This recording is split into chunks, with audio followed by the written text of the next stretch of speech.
Welcome to week 40 of your pregnancy. So, you've finally reached your due date, but there's still no baby. In this video, we're going to talk about everything you need to know about being 40 weeks pregnant, including how your baby is doing, what might look a little different at your next OB appointment, and whether there's anything you should be doing at home to try to get this baby to come sooner. But first, if you're new here, you're watching the Health and Medical Zone. And if you're new here, the Health and Medical Zone means in good health and spirit. So if you like being healthy and happy, click subscribe, because you are in the right place. Now, if you've been doing the math, you might be thinking to yourself, wait a minute, I'm 40 weeks pregnant, and if there are 4 weeks in a month, does that mean I'm 10 months pregnant? That would be true if every month were exactly 28 days. But months actually range anywhere from 28 to 31 days, which makes calculating pregnancy by months a little tricky. Weeks, on the other hand, are always the same number of days, which is one of the reasons pregnancy is measured in weeks. That being said, when we say that pregnancy lasts 9 months, that means that unless you deliver early, you are pregnant all the way through your 9th month. At 40 weeks, fat continues to be added all over your baby's body to help keep them warm after birth. Your baby's circulatory system is done developing, and their musculoskeletal system, lungs, brain, and nervous system have all finished developing as well. Your baby is ready to come into this world. The big question now is, when? At this point, you might be tempted to hop onto Google and search for things you can do at home to make yourself go into labor. There are a lot of tricks out there that women will swear by. And how do they know they work? Because they'll tell you that's what they did. For example, you might have a sister who swears she went into labor after eating spicy food, but in reality, she was probably already 39 and a half or 40 weeks pregnant and was going to have that baby anyway, no matter what she ate or did. So let's talk about that for a minute. If you Google how to induce labor naturally at home, you're going to find long lists of things like exercise, sex, nipple stimulation, acupuncture, acupressure, castor oil, or eating spicy foods. I do recommend that you talk to your OB before trying any of these things. There may be certain activities that your OB or midwife doesn't want you to do, especially if you have specific medical issues, for example, having sex or exercising. And things like castor oil. Can you even find that at the grocery store? Castor oil, along with spicy foods, can cause nausea, an upset stomach, and diarrhea.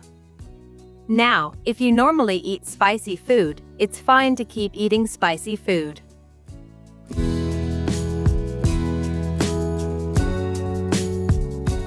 Now, nipple stimulation can cause uterine contractions, but the data isn't strong enough yet to say whether those contractions will actually lead to labor.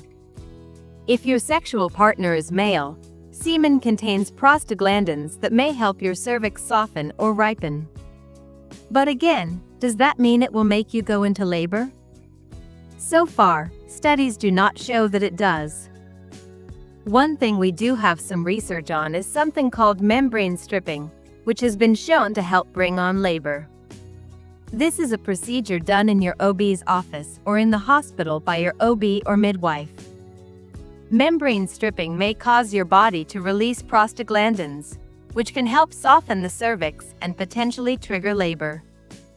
And of course, you don't have to do anything at all. You can sit back and let your baby run the show, at least for another week.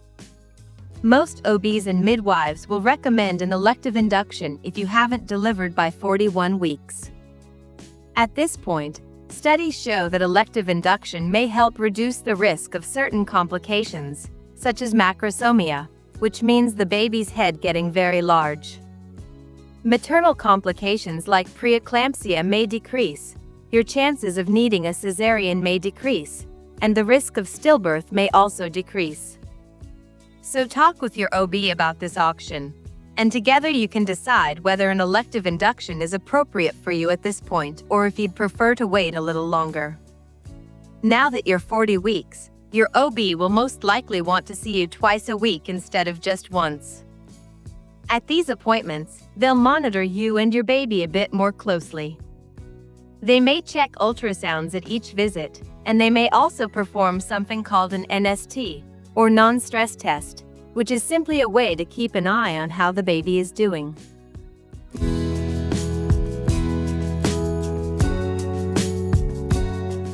But remember, you can also be doing kick counts at home.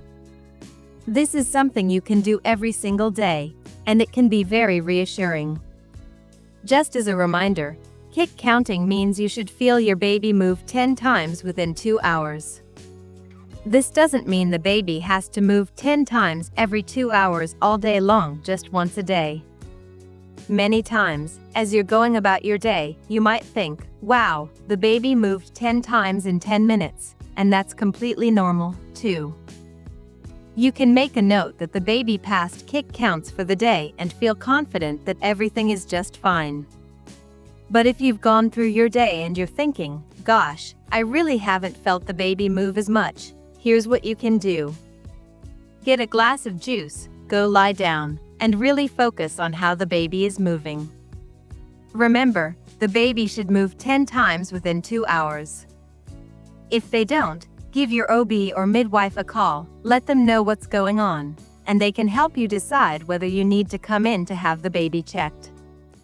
Another thing that may happen at your OB appointment is having your cervix checked.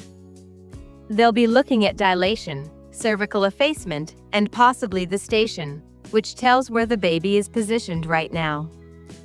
If you want to learn more about that, I talked about it in more detail in the week 39 pregnancy video. Also, if you know anyone else who's pregnant, especially someone early on in their pregnancy, and you think they'd enjoy this week-by-week series, be sure to share this video with them. Hopefully, it will be helpful for them as well. Finally, I just want to say thank you from the bottom of my heart for letting me share this pregnancy journey with you. Many of you have been following along since weeks 4, 5, 6, and 7 really early on. You've kept me updated throughout your pregnancy and shared when your baby was born, your delivery experience, and how you and your baby are doing.